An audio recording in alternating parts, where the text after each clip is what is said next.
여러분 결혼해서 사랑하고 그래서 아기가 생기고 그 아기를 품에 안을 때 기억하시나요? 태중에 그 아이가 태어났을 때 세상 다 얻은 것 같고 정말 아기를 낳은 사람은 나밖에 없는 것 같고 참 아기를 안으면서 얼마나 행복했는지. 근데 막상 내가 자식 낳아서 이랬던 기억은 뭐 그때 너무 바쁘고 힘겹고 뭐 정신없는 젊은 시절이어서 잘 생각이 안 날지 모르겠어요. 여러분 그러면 손주는 어떠세요? 손주가 태어나서 여러분 품에 안아서 할아버지 할머니 보고 방긋 웃을 때 와 그때 밀려오는 행복감 같은 거 여러분 기억나지 않으세요? 오늘이 성탄주일입니다. 예수님이 아가로 태어나신 주간이죠. 이 아가는 당시 로마 제국의 황제 아들로 태어난 금수저가 아니에요. 팔레스타인 식민지 가난한 요셉 마리아 부부의 아들로 태어난 흙수저예요. 근데 이 아들은 마리아에게서 성령으로 잉태된 특별한 아들이었습니다. 만약에 예수님이 사람의 아들뿐이었다면 초라한 땅에서 초라한 인간으로 끝났을 거예요. 배운 것도 없고 재산도 없고 출세와 성공도 하지 못한 초라한 인간이었기 때문에 그래요. 그런데 예수님은 사람의 아들로 태어났으나 하나님이셨어요. 이것을 증명할 수 있는 것은 2000년의 역사예요. 하나님이 아니셨다면 그냥 자기 자신이 하나님의 아들이라고 주장했던 미친 사람이었다면 잠시 반짝하다가 사라지고 말았을 거예요.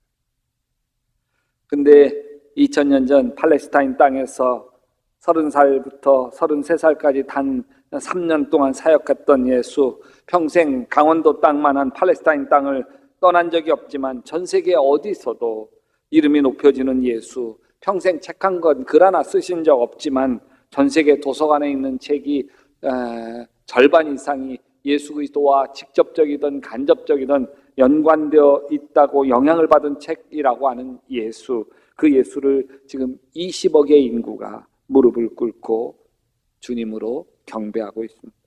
어떻게 이 일이 가능했을까?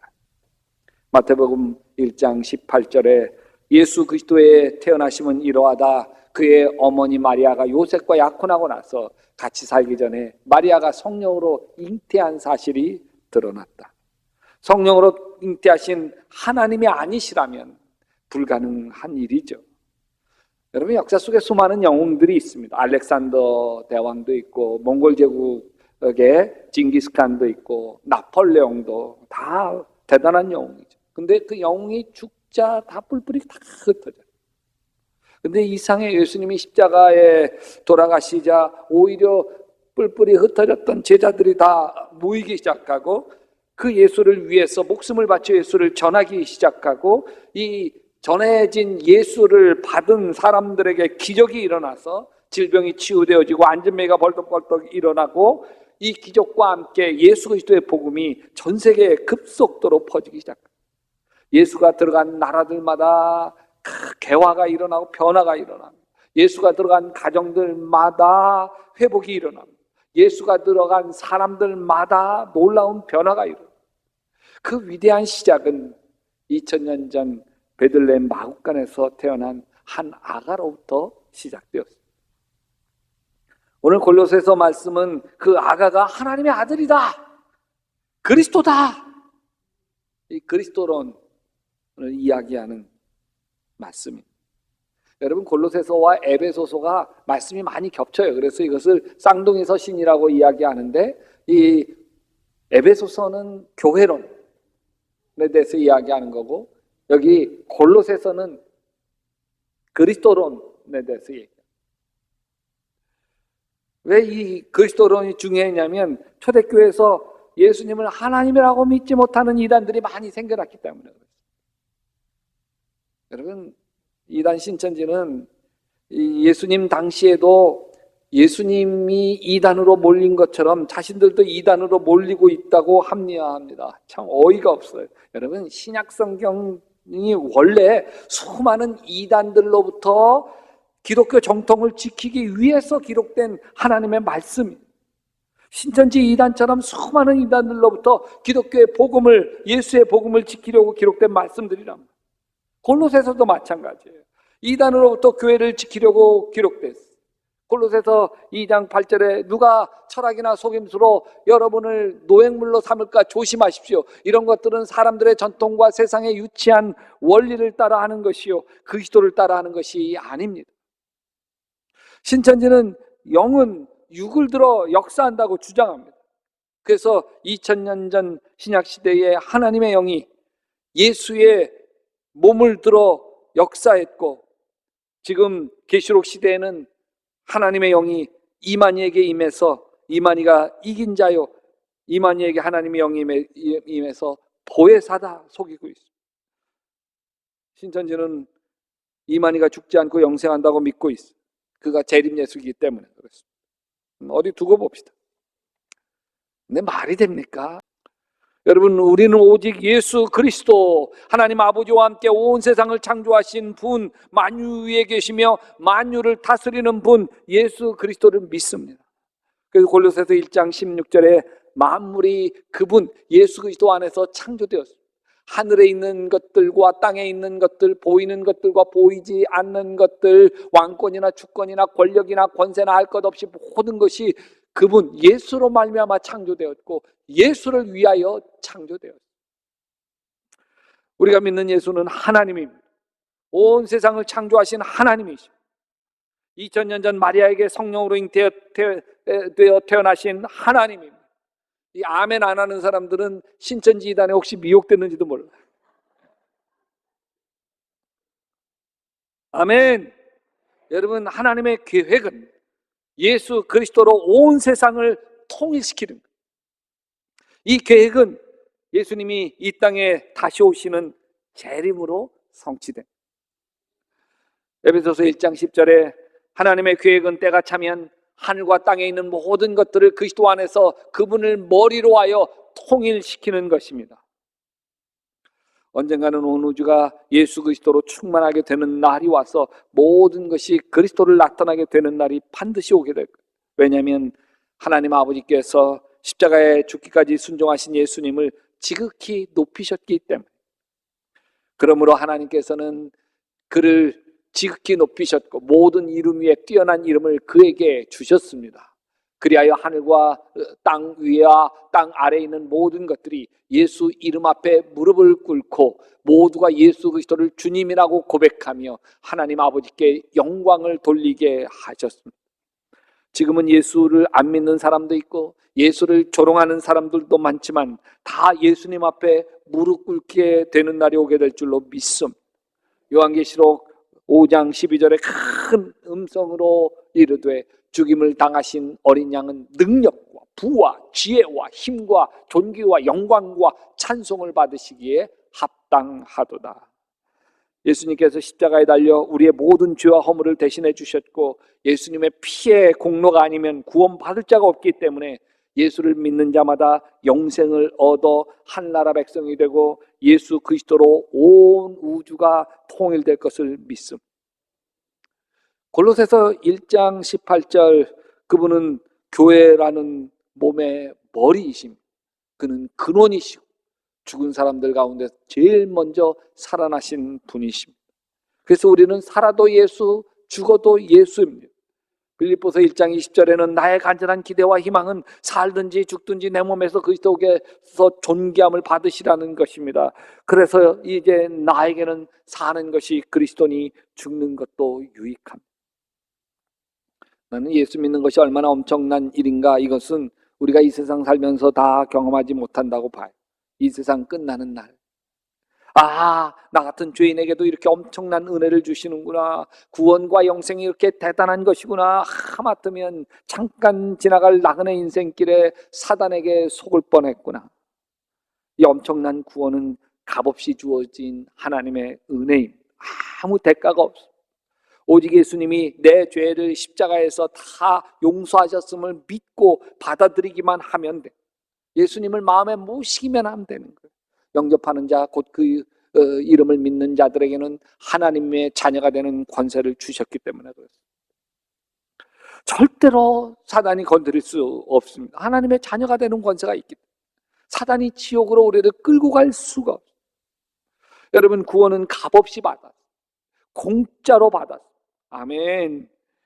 근데 사도 바울은 오늘 말씀에서 이런 말씀을 하세요. 나는 이제 여러분을 위하여 고난받는 걸 기쁘게 여기고 있으며 그리스도의 남은 고난을 그분의 몸 곧 교회를 위하여 내 육신으로 채워가고 있습니다. 여기 그리스도의 남은 고난이 뭐죠? 예수님이 인간의 죄값을 치른 십자가로는 아직 부족한가요? 그럴 수 없어요. 왜? 예수님이 하나님이시기 때문에. 모든 만물 위에 계신 분, 만왕의 왕 되시는 분이, 그 엄청난 분이 스스로 십자가 지고 죽으셨어요. 어떻게 그럴 수 있어요? 우리를 그만큼 사랑하셨기 때문에. 예수님이 당하신 고난은 온 우주에서도 가장 위대하고 특별한 것이에요. 근데 아직도 남은 고난이 있다고요? 여러분, 그리스도의 남은 고난이란 죄값을 치르기 위한 고난이 아니에요. 그런 고난은 충분히 다 채워졌어요. 그래서 예수님이 십자가에 달려 운명하시면서 이렇게 말씀하셨어요. 다 이루었다. 그래서 우리가 죄사함을 받기 위해 남은 고난이란 없음. 그리스도의 남은 고난이란 다 사랑을 위한 고난. 예수님의 고난은 예수님이 이 땅에서 사역을 다 마치신 뒤에도 끝나지 않아요. 십자가에 달리시고 부활승천하신 뒤에도 끝나지 않아요. 우리를 끝까지 사랑하시기 위한 고난이 남아있기 때문에 그렇습니다. 여러분, 우리가 고난을 겪을 때 가장 낙심하게 되는 것은 하나님이 나를 버리신 것은 아닐까 의심이 들 때, 내가 믿고 의지하는 하나님은 내 고난과 상관없는 분은 아닐까, 나는 이렇게 힘든데 하나님은 도대체 무엇을 하고 계시단 말인가. 여호와여, 어느 때까지니까? 나를 영원히 잊으시나이까?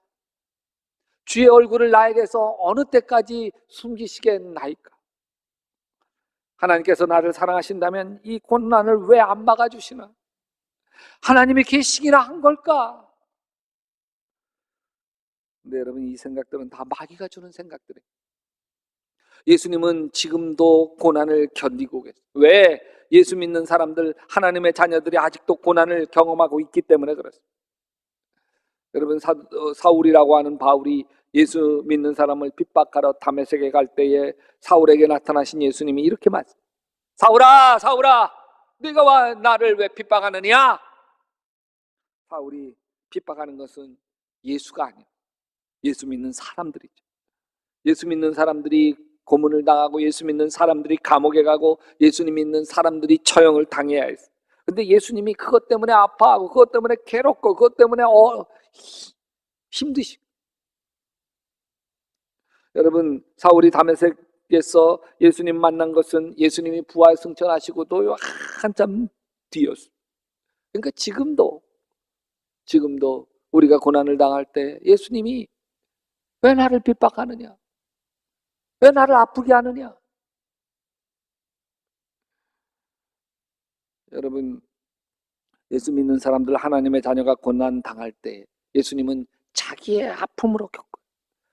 이 말은요, 내가 외로울 때 예수님도 외로우시고요, 내가 슬픔에 젖어 있을 때 예수님도 슬프시고요, 내가 속상할 때 예수님도 속상해 하신다.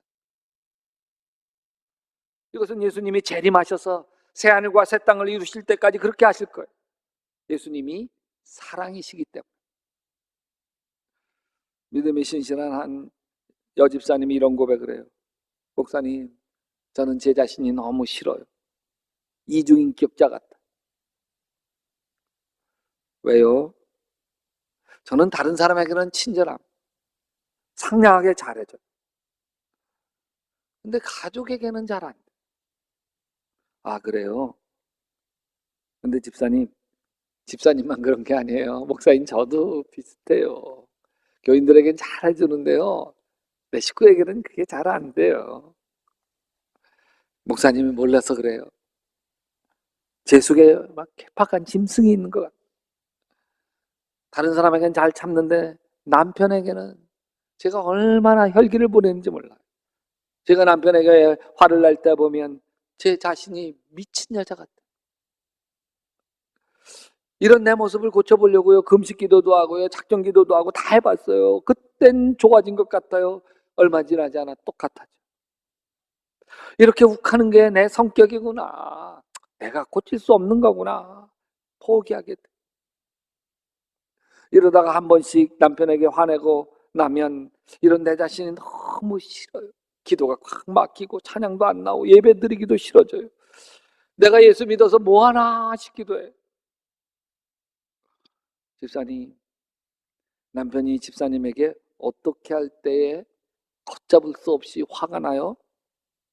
평소엔 그다지 화가 나지 않아요. 근데 남편이 술만 마시고 들어오면 그때부터 저는 거의 제정신이 아니에요.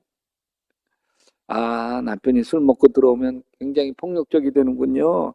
아니에요. 남편은 술주정이 없어. 술 마셨다고 가족에게 전혀 행패를 부리지 않아요. 가족을 귀찮게 굴지도 않아요. 그냥 얼굴만 펄겋게 되고 말아. 근데 남편이 술 먹고 들어올 때 걷잡을 수 없이 폭력적이 되는 것은 오히려 나예요. 저는 남편이 술 마신 모습만 보면 내가 감당할 수 없을 정도로 화가 나. 남편은 이런 내가 이해가 안 되죠. 남편이 저에게 이렇게 말해요. 아니, 내가 술 마신다고 당신을 괴롭히는 것도 아닌데 도대체 나에게 왜 그러냐고. 목사님, 내가 왜 그럴까요? 집사님, 아버지는 어떠셨어요? 아버지 술 많이 드셨어요? 우리 아버지요, 지긋지긋해요. 술만 드시고 오면 온 가족이 바들바들 떨었어요. 술 취해서 들어오는 아버지 발자국 소리만 들어도 다들 얼른 벽장으로 다락으로 숨었어요. 집사님, 조용히 눈을 감아보세요. 어릴 적 살았던 집을 떠올려 보세요. 술 먹고 들어오시는 아버지를 떠올려 보세요.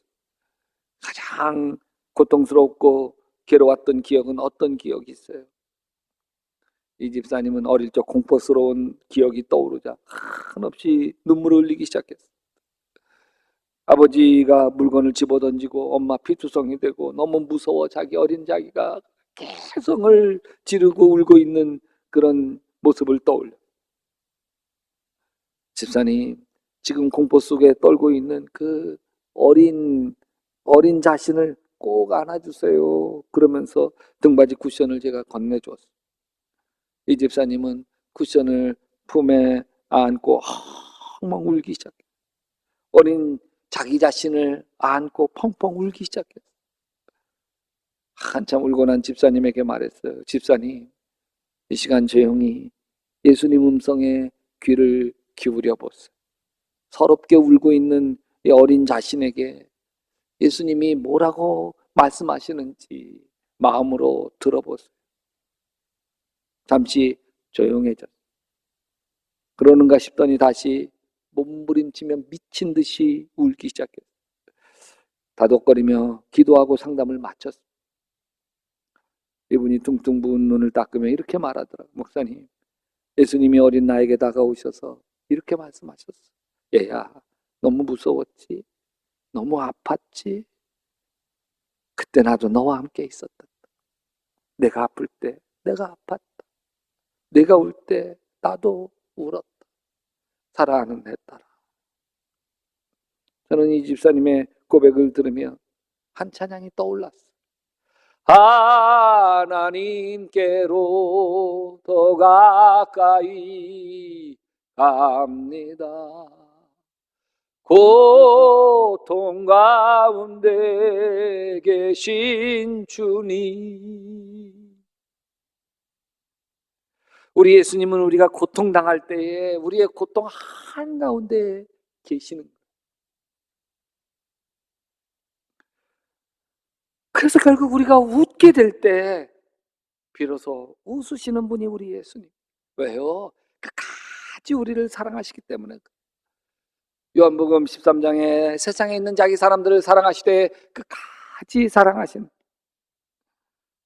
그들로부터 이 집사님이 남편에게 화내는 게 없어졌을까요? 안 없어졌을까요?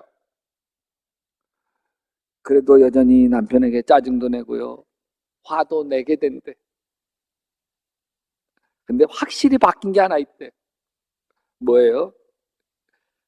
목사님, 6개월 동안요, 한 번도 남편이 술 먹고 들어왔다고 화낸 적은 없어. 술 먹고 들어와서 화낸 적은 없어.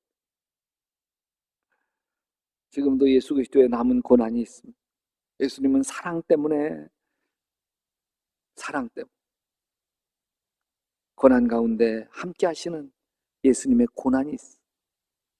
여러분, 예수님이 지금도 우리가 아플 때 함께 아파하신다고 하는 예수님의 고난은, 그리스도의 남은 고난은 우리에게 얼마나 엄청난 위로인지 모르겠어요.